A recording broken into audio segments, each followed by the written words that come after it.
Malaysia, the tiger country with the booming economy, a mecca of electronics and information technology. But what about music in Malaysia? Even the music ethnologists have to stop and scratch their heads there. Colourful folklore and tacky Asian pop spring to mind, but then again, there is an avant-garde scene there too, of course.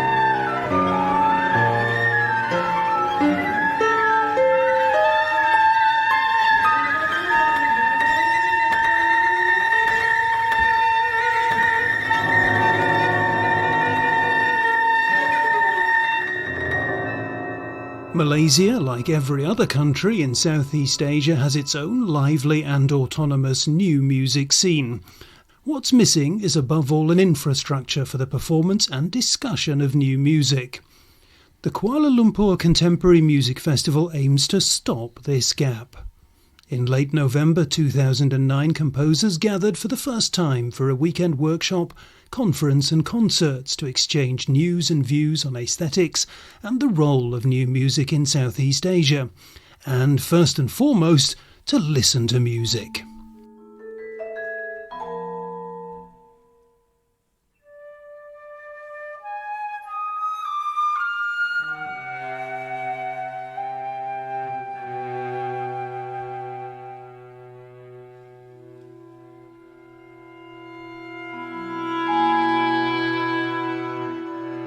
The festival, which debuted in 2009, was initiated by the Malaysian Composers Association and the Goethe Institut.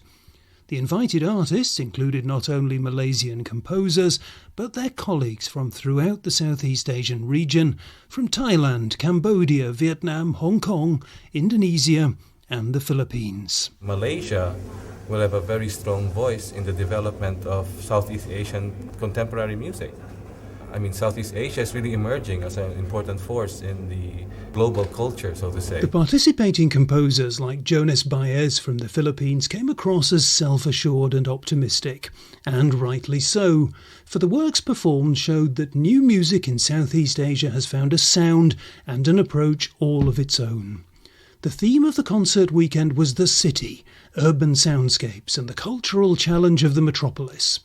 Moritz Eggert, who took part in the festival as a German composer, talks about the differences between the European and Asian approaches to this theme. When Asian composers write, for example, about a theme like the city, they less put themselves individually in the position where they experience something in the city, but they contemplate some aspect of the city. It's like they're not describing the city itself, but they're describing a meditation about the nature of the city or the city dreams or something. And the Western approach would be much more to tell, okay, what is happening to a particular person or what sounds are created by the city, and let's listen to that.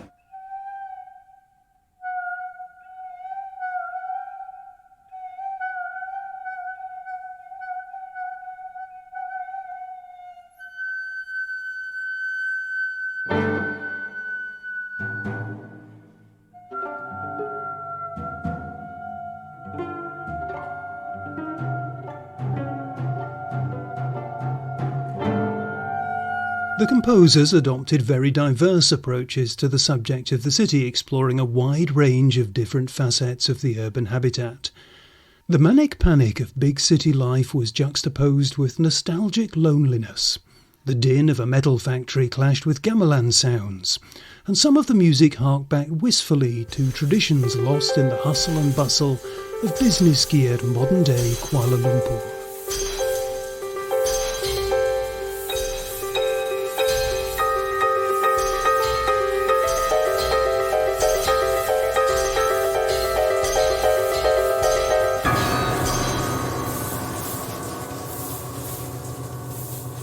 Music and the city is also our understanding of ourselves as people, as human beings. And I think we learn so much about ourselves if we look at the city, and we learn about so much about our music if we write about this city, if we compose about this city, if we write imagining the images of this city, the disconnections, the reconnections, and all of those things. Jonas Baez from Manila studied with Matthias Sparlinger in Freiburg.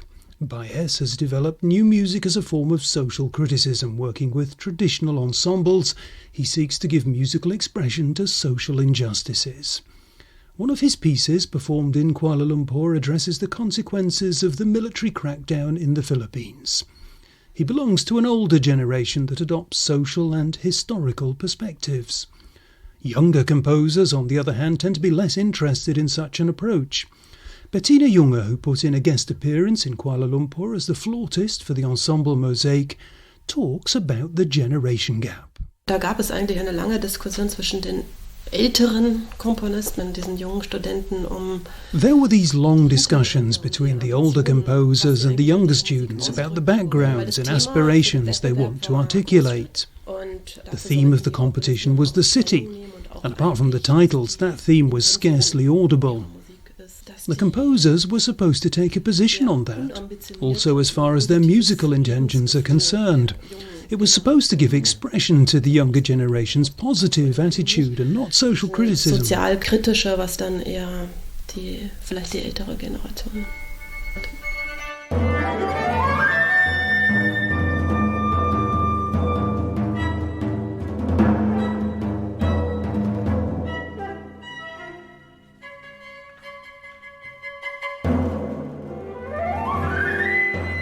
Part of the festival was a competition for young composers and students whose works were discussed in workshops and then premiered by the Ensemble Mosaik from Berlin. The young composers' works were not at all as innocent as their older colleagues thought. The two prize winners, Johan Ottman from Malaysia and Anotai Nitibon from Thailand, explored the randomness and interchangeability of modern cities and the brutal repression of public protests in Bangkok.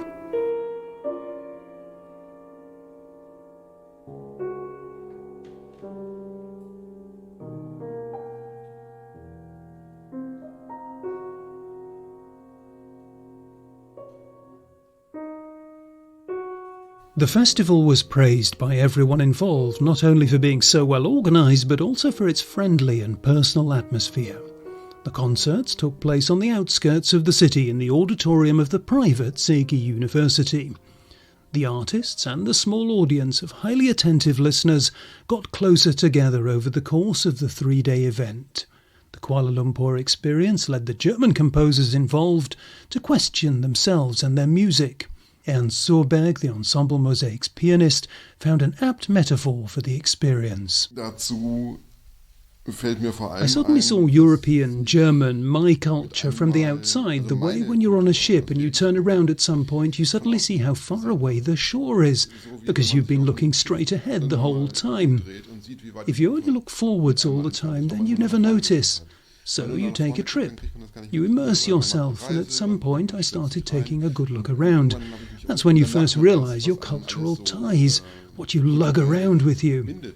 Then you see your own culture from a distance, a little sceptically too, which is pretty rare here in our latitudes. All of a sudden, what is such a matter of course the rest of the time comes to seem strange.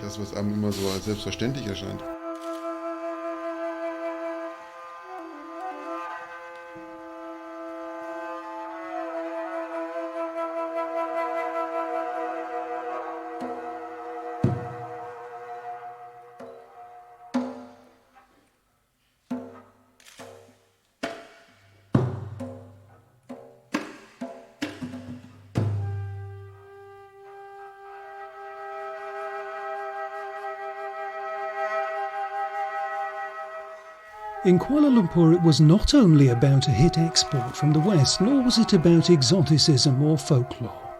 What emerged clearly was that the stylistic devices of the avant-garde also enable Asian artists to reflect critically on their habitat and cultural identity. The pieces addressed political events like the Bali bombings back in 2002, but also cultural artifacts like Chinese calligraphy or the embellishments of Islamic art. There was laptop music from Indonesia and echoes of gamelan music. We can only hope that the Kuala Lumpur Contemporary Music Festival will become an established fixture on the Southeast Asian music scene, and that composers won't stop seeking and finding an identity of their own that they turn into sound. Dieter Mack, a German composer who spent a long time living in Indonesia and gave a talk at the festival, has some advice along these lines for young Malaysian masters. For young composers, I can always say, be critical with yourself, be open, go through the world with open ears and open eyes, and don't believe in your teachers, just be always critical to your teachers and find your own personal culture.